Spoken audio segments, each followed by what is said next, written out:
چونکہ والد گرامی بھی میرے نانا کے شاگرد تھے، اور مولانا عبدالحق الہاشمی جو اپنے بیٹوں میں شامل کرتے تھے میرے والد کو، انہی کا نام لیتے تھے، ان کو گنواتے تھے، تو وہ بھی میرے نانا کے شاگرد تھے۔ تو یہ میرے نانا کا اور مولانا عبدالحق ہاشمی کا جب مشورہ ہوا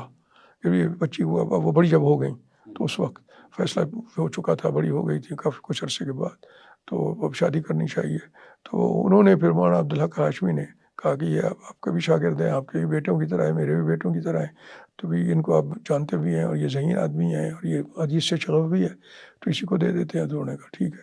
تو یہ شادی ہو گئی۔ اور پھر اس کے بعد میری والدہ ساری عمر دین کی خدمت میں لگی رہیں۔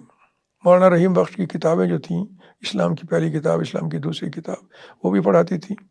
قرآن کا ترجمہ اور تفسیر بھی پڑھاتی تھیں بچیوں کو، حتیٰ کہ شیعہ اور بریلوی عورتیں بھی آئیں اور وہ خاندان کے خاندان سدھر گئے،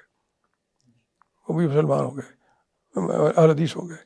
مسلمان تو میں سب کو کہتا ہوں، تو اہل حدیث ہو گئے۔ تو یہ بہت سارا ہوا۔ پھر وہ یہاں ان کی نظر بھی تھی، والد صاحب سے بھی استفادہ کرتی تھی،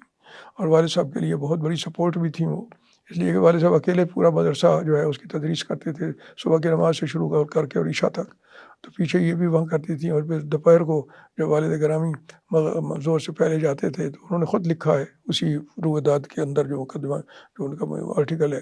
اس میں لکھا ہے کہ وہ پھر وہ میرے جاتے ہی وہ بچیوں کو چھٹی ہو جاتی تھی، میرا کھانا تیار ہوتا تھا، کھانا کھلا کے مجھے کہتی آپ سو جائیں، تو پنکھا لے کے بیٹھ جاتی تھی، سارے دن کی تھکی ہوئی بھی پنکھا لے کے تو مجھے وہ سلاتی تھی، اور میں کہتا تھا کہ بھی ضرورت نہیں ہے، کہتی نہیں یہ میرا فرض ہے۔ تو ان کا مزاج جو تھا وہ اس طرح تھا، اور والد گرامی ان کے لیے رطب اللسان ہے ان کی تعریفوں میں، اور کہتے تھے کہ بھی میرے نانا کے بارے میں کہ انہوں نے جب شادی ہوئی تو کہنے لگے کہ بھئی دیکھو میں نہیں وہاں بھیجوں گا جلال پور پیر والا میں جہاں آپ رہتے ہو، یہی ہوگی، تم چھٹی پہ آ جایا کرنا۔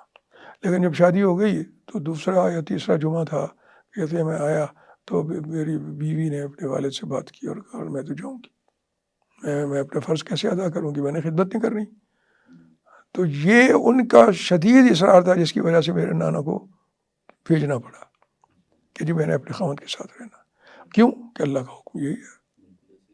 تو یہ اللہ کے احسانات ہیں، اور یہ ان بزرگوں کی، ان کی دعائیں ہیں جو آگے سلسلے جو بھی چل رہے ہیں، ان کے شاگردوں کے سلسلے چل رہے ہیں اور چل رہے ہیں، اللہ مزید ترقی دے اس کو، دین کا کام آگے ہوتا رہے، اور ان کے لیے صدقہ جاریہ ہو یہ سب کے لیے۔